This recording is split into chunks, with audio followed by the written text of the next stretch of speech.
Pessoal, e hoje nós vamos falar um pouco sobre cores dos corpos e reflexão difusa. Gente, a gente deve lembrar que Newton já havia descrito a luz do Sol, ou melhor, ele já havia descrito que a luz do Sol ela é composta por raios de luz de diversas cores, os quais juntos compõem a cor branca da luz. E vamos supor, gente, que o Sol ele esteja iluminando um objeto verde. Nós enxergamos, gente, tal cor porque todas as outras cores que compõem a luz do Sol, elas foram absorvidas pelo objeto. E apenas os raios de luz de cor verde foram refletidos e chegaram até nós, nesse caso. E, gente, se estamos vestindo uma roupa preta, ela está absorvendo quase todos os raios de luz. Por isso, o enxergamos na cor preta. E como ela absorve toda, ou melhor, como ela absorve quase todos os raios de luz, alguns deles ainda são refletidos. Do contrário, não enxergaríamos essa roupa. Como nesse exemplo, gente, como nesse exemplo de roupa, eu trouxe aqui essa imagem para vocês. E, gente, além disso, como nesse exemplo da roupa preta, podemos perceber que alguns dos conceitos que a gente acabou de estudar, a roupa ela absorve quase todos os raios luminosos, mas os poucos que retornam aos nossos olhos sofrem reflexão difusa, pois se fosse uma reflexão regular, a roupa ela se comportaria como um espelho. E ainda assim, gente, para Newton, existiam 7 cores básicas, que eram aquelas que formam o arco-íris. E são elas vermelho, alaranjado, amarelo, verde, azul anil, ou índigo, e o violeta. E, gente, há muitos anos é possível comprovar que a luz branca ela pode se decompor em outras cores. E também, gente, com o auxílio de um prisma, é possível fazer essa visualização. E, gente, os objetos, eles não se comportam da mesma maneira em relação à luz que eles refletem.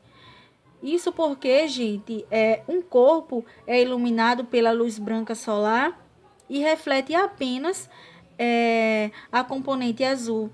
Nós o vemos azul e se ele reflete o amarelo, o enxergaremos amarelo. E, gente, falando agora um pouquinho dos extremos, quando um corpo ele reflete difusamente todas as cores, nós vemos o branco. E se ele absorve todas as cores, a gente enxerga o preto. Como que vocês estão vendo aqui, ó. Nessas imagens. Aqui, gente, o espectro de luz branca. Aqui.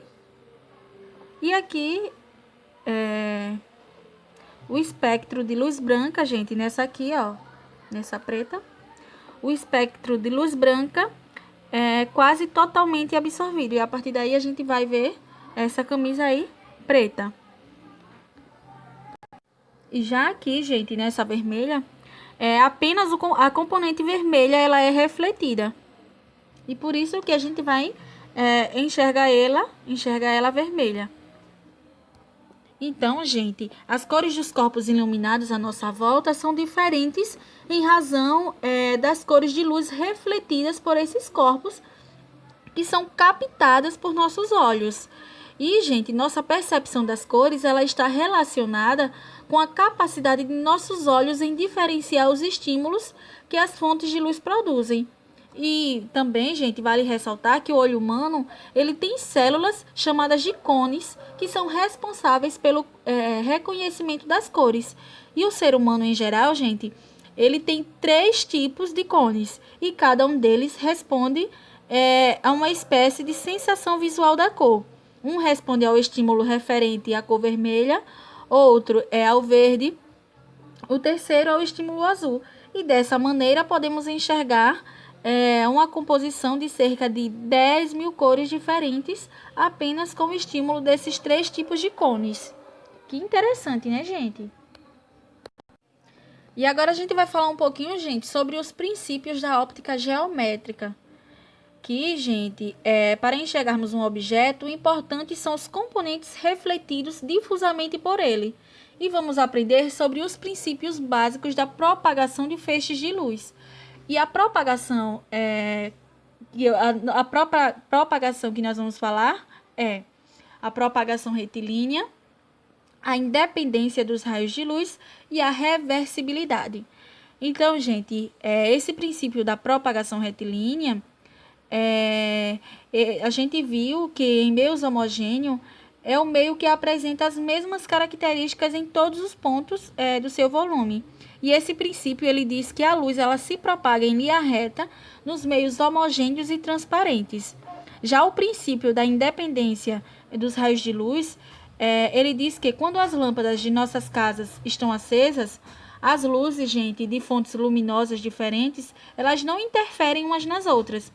E um exemplo, gente, é a luz da sala. Ela não deixa de iluminar determinado objeto só porque apontamos uma lanterna acesa para ele. Então, gente, quando vários feixes de luz são emitidos ao mesmo tempo por fontes diferentes, esses feixes eles não alteram a propagação do outro. Ou seja, os feixes de luz, gente, de fontes distintas, não se comportam como se ligássemos duas mangueiras apontadas uma para outra, de modo que o encontro dos jatos de água ele modifica a trajetória de ambos. Isso não acontece com a luz. Então, gente, dessa forma, esse princípio ele diz que as luzes emitidas por várias fontes atuam independentemente, sem interferirem umas nas outras. E agora vamos falar aqui um pouquinho desse princípio da independência, né, gente? Que é o princípio da independência dos raios de luz, que ele tem diversas aplicações. Esse princípio, gente, desculpa aqui. Esse princípio, gente, da independência dos raios de luz, ele diz que ao se cruzarem dois raios de luz, atravessam um ao outro como se inexistissem simultaneamente. Ou melhor, como se eles inexistissem mutuamente. Desculpa. E agora nós vamos falar aqui um pouco sobre o princípio da reversibilidade, gente. Que esse princípio, gente, ele diz que um raio de luz, ele garante que a trajetória ela não se modifique quando o sentido de propagação é invertido. Ou seja, gente, esse princípio é aquele que possibilita enxergarmos outra pessoa em um espelho e sermos vistos por ela.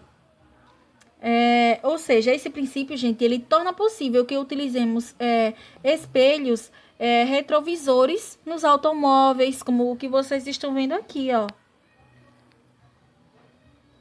Pois vocês vão observar que a trajetória dos raios de luz, ele não depende do sentido de propagação.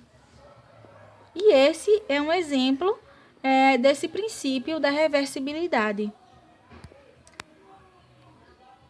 E agora nós vamos falar um pouquinho sobre essa aplicação dos princípios da óptica geométrica. São vários os motivos pelos quais a gente estuda a óptica geométrica. E um deles é para que possamos entender fenômenos naturais que envolvem seus princípios. E outra razão é para conseguirmos aplicá-la a nosso dia a dia e desenvolvermos mais e mais tecnologias que facilitem nossas vidas. E aí, gente, eu vou falar para vocês que a sombra ela é caracterizada por uma região além da fonte de luz e do corpo opaco em que os raios de luz eles não chegam, deixando de iluminar certa região. E há também outra área que pode ser formada dessa maneira, só que com a incidência de poucos raios de luz. E esse a gente chama de penumbra. Então vamos lá, falar aqui um pouquinho da formação das sombras. Quando, gente, por exemplo, a gente coloca um corpo opaco entre uma parede e uma fonte de luz pontual, ou seja, pontiforme, a gente observa uma região da parede que ela não recebe luz. E essa área é uma região de sombra projetada.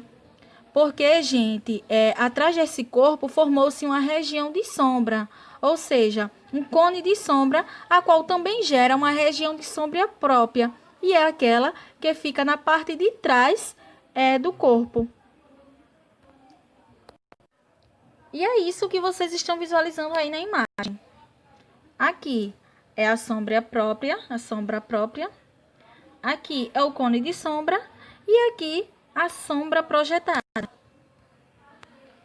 Agora a gente vai falar aqui sobre a formação de sombra e penumbra. Gente, vocês já devem ter percebido que algumas regiões de sombra às vezes parecem mais escuras que outras, ou que as bordas das sombras elas parecem desfocadas. E isso acontece, gente, quando as fontes que iluminam o objeto elas não são pontuais, ou seja, quando as fontes extensas em relação ao objeto iluminado.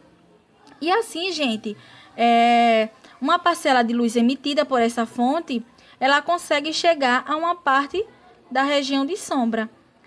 E, gente,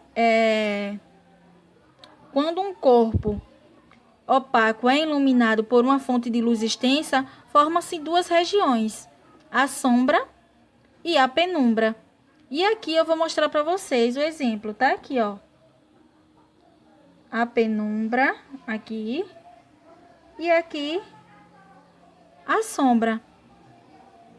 E aí, é a diferença entre os dois. Já o próximo que nós vamos falar aqui é o eclipse, gente. Que é um evento astronômico que acontece em virtude da formação de sombras e penumbras. E o eclipse, ele ocorre quando o objeto celeste, ele passa entre um observador e uma fonte luminosa. E na Terra, gente, podemos presenciar dois tipos de eclipse, o que ocorre na Lua e o que ocorre no Sol. E o primeiro que nós vamos observar aqui é o eclipse que ocorre no Sol, gente, que é o eclipse solar. E ele acontece quando a Lua ela fica entre o Sol, que é a fonte luminosa, e o nosso planeta. Assim, a Lua, gente, ela faz a sombra sobre a Terra. E a partir daí, gera o que a gente chama de eclipse solar. Já o eclipse lunar, a Terra ela fica entre o Sol e a Lua e o nosso planeta ele produz a sombra sobre a Lua. E esse a gente chama de eclipse lunar. E é isso que vocês estão vendo aí, gente. Tá aqui, ó, a Terra, a Lua, o Sol. E agora a gente vai falar um pouco, gente, sobre a câmara escura. Gente, essa câmara escura, ela foi descrita, né? Lá em meados do século IV a.C., por Aristóteles, que ele teve aí problemas, chamado de problemas nos experimentos, e a partir daí, gente, ele explorou os princípios ópticos, usando assim uma câmara escura. E a câmara escura, gente, ela é descrita por ele que consistia em uma sala com um pequeno buraco na parede, que possibilitava a luz entrar por ele. E com essa câmara, gente, Aristóteles ele notou que, independente do formato do buraco que fizesse na parede, a imagem do Sol ela permanecia sempre circular. E posteriormente, lá por volta de 1000 depois de Cristo, Alzheimer, ele utilizou câmaras escuras e também os princípios descritos por Aristóteles para observar um eclipse solar. E, gente, essa câmara, ela é precursora das câmaras fotográficas que utilizam papéis sensíveis, que são os chamados filmes fotográficos. E na região, gente, em que a imagem ela se projeta, é essa região aí, desse filme fotográfico. E a fotografia, gente, ela só é exibida após o filme passar por um processo químico de fixação de elementos e depois de secagem. E aqui está um exemplo de uma câmara escura.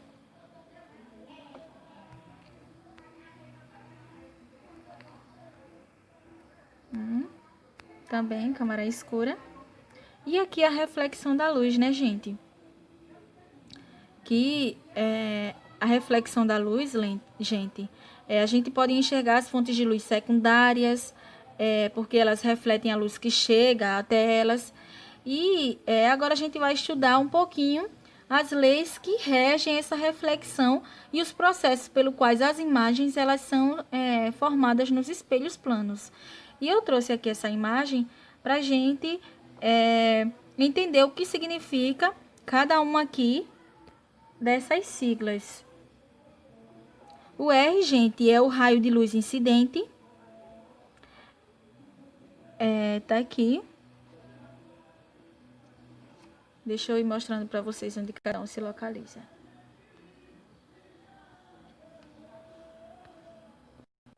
Então, vamos lá. O RI, gente, é o raio de luz incidente, que é esse aqui. O Rzão é Rzinho, que eu vou chamar assim, né, gente? É o raio de luz refletido, que é esse aqui. Esse símbolo aqui, gente, é o ângulo de incidência, esse aqui, que se localiza nesse lado. Já o próximo é o ângulo de reflexão, que se localiza aqui. E esse N, gente, é a reta normal. E esse I é o ponto de incidência na superfície refletora, desculpa. E a reta normal, gente, N, é uma reta imaginária que forma um ângulo de 90 graus com a superfície refletora e passa pelo ponto de incidência do raio de luz. Falando um pouquinho, gente, sobre as leis da reflexão, a primeira lei, ela diz que os raios de luz incidentes e os refletidos e a reta normal, eles estão no mesmo plano, ou seja, eles são complanares. Já a segunda lei, ela diz que as medidas do ângulo de incidência e do ângulo de reflexão são as mesmas, ou seja, os ângulos são congruentes. E vamos falar um pouquinho sobre esses espelhos planos, gente. Que são qualquer superfície plana e polida, de modo que os raios ou feixes de luz que incidem sobre ele estejam, ou melhor, sejam refletidos, formando um ângulo com a normal de mesmo valor que o ângulo de incidência. E, gente, vale ressaltar que atualmente existem técnicas de produção de espelhos capazes de refletir quase 100% dos raios incidentes sobre eles. Como exemplo, podemos citar espelhos planos utilizados em experimento de óptica realizado em laboratórios. E eles devem refletir o máximo de raios de luz possível. E os cientistas, gente, eles podem estudar fenômenos raros que precisam de enorme quantidade de luz para que ocorram.